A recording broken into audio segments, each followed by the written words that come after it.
Hey, alumni friends, it's time for another NHCC alumni coffee break. It's Troy, the alumni guy here, and I have been blessed to have an amazing conversation with Nurse Jeanette Rupert. Jeanette, welcome. Thank you. Thank you. And Hi, Lum. I salute you, my friend. Woohoo! Boom, show us your Good fancy cup, news. Jeanette. Show us your fancy cup. Got a Oh, whole yeah. cup. So look at that. That's her superpower, folks. Jeanette is an ICU nurse.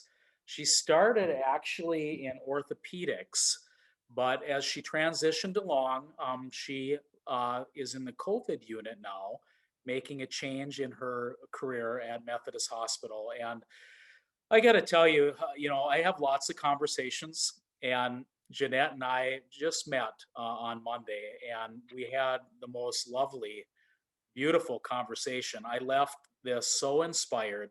Jeanette, you are so full of joy and passion and energy and empathy, and you juggle effortlessly. I mean, you shared things in your story that had pain, but there was such an exuberance for life that I was so inspired by you and moved by your story that we knew we had to capture it on the coffee break for sure. So, I guess. yes, I had to share that. And to the audience, our alumni audience, Jeanette, well, recently was featured on NPR. Very moving story. You need to check that out if you haven't seen that yet. But she also is a reverend. She's working in the youth ministry. She has four beautiful children. I got a chance to meet her excellent husband just a moment ago, Marcus. What a nice man. And you guys are also tackling some things that we're going to talk about in a minute that are giving back to your community. And the one thing that I took away from our meeting was how much community meant to you.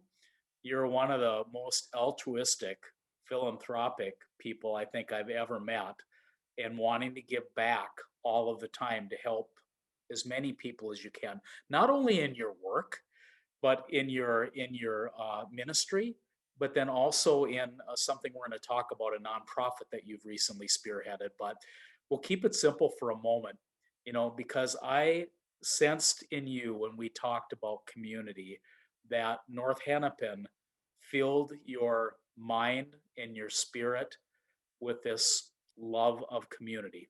So, what does community mean to you, Jeanette? Absolutely. Well, first of all, thank you, Troy, for having me and for having me on Coffee Break. And thank you, all you fabulous fellow alumni out there. And it's a pleasure to be here and to have a chance to chat with all you guys. So, community for me, and I know many of you out there could probably attest to the family like environment that North Hennepin has.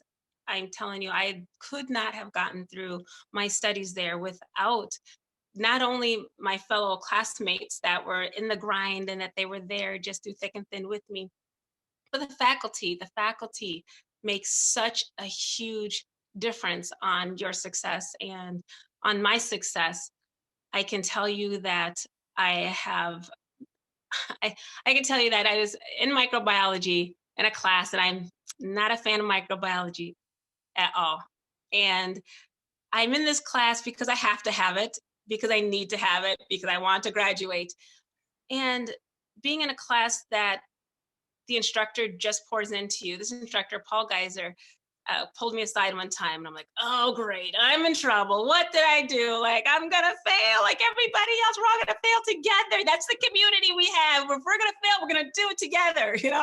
But that's kind of my thought process. And he pulled me aside and he said, Jeanette, you're exceptional. You're doing so well. He said, I don't know. What do you want to do?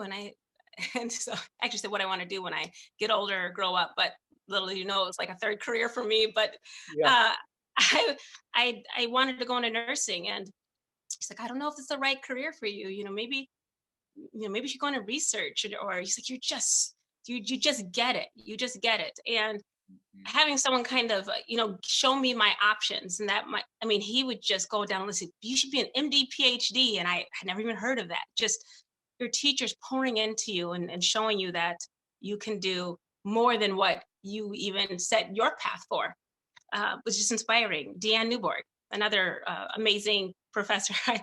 I was going in to take a required statistics course, and lo and behold, there's this new statistics course that was out there, and everyone's taking elementary statistics to get our nursing that's required. A statistics of some sort, but this one particular one said social justice next to it, and I had no idea what I was getting into. It just sounded maybe semi interesting. Again, a class that I'm like, you know what, math's not my thing. But when you have an instructor that just, I mean, she saw it in me. She said, wow, you are really good at this. Like you get it. And not only was she pouring into me, but the fact is that I came every single night to class with a broken heart. My dad was really sick. He was dying of cancer.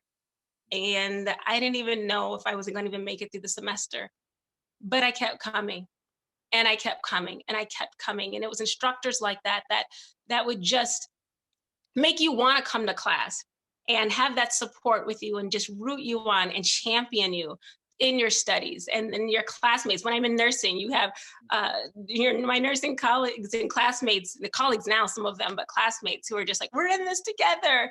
Just it's that support that gets you through. Not only to say, you know what, I'm not just here for the C, but I'm going to reach for the stars. I'm going to do as best as my ability. And if I can't figure it out, we're going to figure it out together so that we can be successful together. There's no I in the culture of North Hennepin. It's definitely a family, and that family's with me to this day. Oh, that's wonderful. And all the stories you shared with me, Jeanette, about Deanne and Tom Lynch and Access Services, and it just underscore Yes. that sense of community. And I just so glad that you shared that. And you parlayed that into this new nonprofit, 501c3, 612 MASH. You've got to tell our audience about your work here. So yes, as Troy mentioned, I work in the ICU at Methodist Hospital. I transitioned in the middle of a pandemic from orthopedics, and as I'm doing what people think is probably the unimaginable during a pandemic, when George Floyd had died, and um, due to injustice, and when that situation had happened, that happened literally 1,750 feet from my mother's back door. The house I grew up in was right on 38th Street. Oh, And my heart knew that there needed to be more done on my behalf. Like, what can I do? What can I do to be of impact to this whole situation? So, as the city is in civil unrest, and you almost feel like numb, like there's just nothing we can do. My sister got a hold of me and said, "Hey, Jeanette, there's this pop up tent in the middle of the street. I think they could use your help." So my sister Janelle, who's just amazing at just seeing things and knowing, where each of our giftings are, because there's seven of us, and so she knew that my skill set in the medical field could be used for more than just what I'm doing. And she was right, because I knew at that very moment that we're not only just in a pandemic here of COVID-19, that social injustice and racism has been a pandemic in this nation for over 400 years. And so I made a choice at that very moment that I'm here to fight two pandemics, that I can't pick just one, I can't choose just one.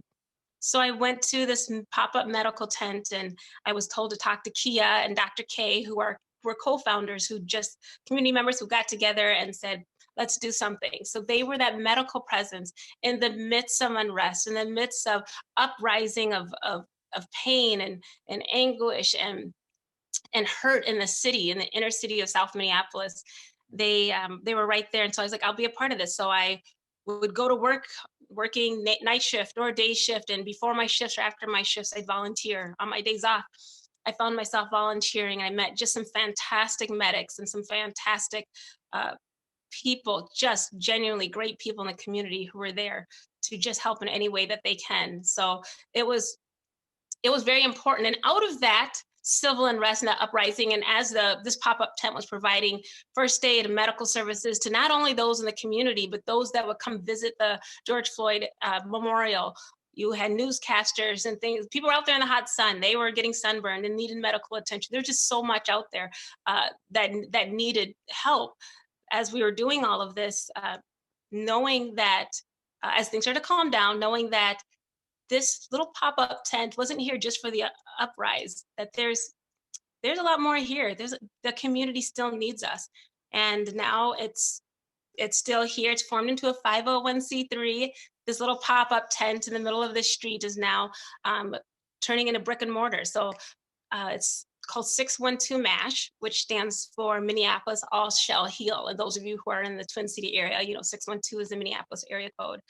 So I have been actively involved with many other people and making a difference, and decided to let me see how I can help and contribute and volunteer now, as we've kind of created this new organization, this new nonprofit, very much so brand new, but seeing the potential and how this nonprofit can provide health education and health resources and health promotion, as well as helping the homeless and just everyone within that community, and being an impact and that medical presence. I find that so inspirational. And audience, we will share a link from Jeanette's work in this organization, and show you the good works that they're doing, as Jeanette has said, in the aftermath of the unrest in Minneapolis. And Jeanette, I can't tell you what a joy it is to talk to you. I think you and I could talk for hours. I'm just inspired by your story, and you joke with me about your superpower. You shared your mug there as well. But your courtesy of Tom Lynch, my superpower, I can say. Yes. He's the one that introduced me to recognizing and realizing that. So I just wanted to give a shout out to Tom Lynch, who works, those of you who don't know him, he works in access services. And I ended up in that office, to my surprise as an adult, needing an extra resource. And he was really instrumental in letting me know that what people may see as a disability is my actual superpower and my ability to do great things. So I do what I do, not because I feel like I'm special or anything like that, but it's because of people like Tom Lynch and Dana and the nursing department, and Deanne and Paul, just different ones who've just poured into me as an individual and poured into other students to say, hey, whatever your skills and talents and giftings are, go further, do that much and more, because you have a superpower and a superhero status. So I encourage all of you out there, whatever your skill set is, whatever department or degree or things that you have as an alumni, you may be in the work world, maybe you're a stay-at-home mom, but everyone has giftings and everyone has a skill set. So look around, take some time to look around and see that is what your world encompasses, and touch that world, because I can't touch your world, but you can touch your world. You can make a difference where you're at, whether it is, social justice or, helping young people in any way. You have your own superpower. So here's to all of you alumni out there, to your superpower. Let's continue to make a difference. Absolutely. And in addition to all of those superpowers, Jeanette, you have the superpower to inspire and to motivate and to call to action and fill people's hearts. You really do. You are touching so many people with your enthusiasm, your passion, your energy, your zest for life, for making a difference in the world. And I salute you, my friend, and Marcus, and your beautiful family for all of the great work you're doing. Jeanette, thank you so much. Thank you. Being here on the coffee break. Bye for now, audience. We'll see you next Tuesday. For now, it's Troy, the alumni guy, and Jeanette Rupert, our ICU nurse at Health Partners Methodist Hospital, signing off. Bye for now. Bye.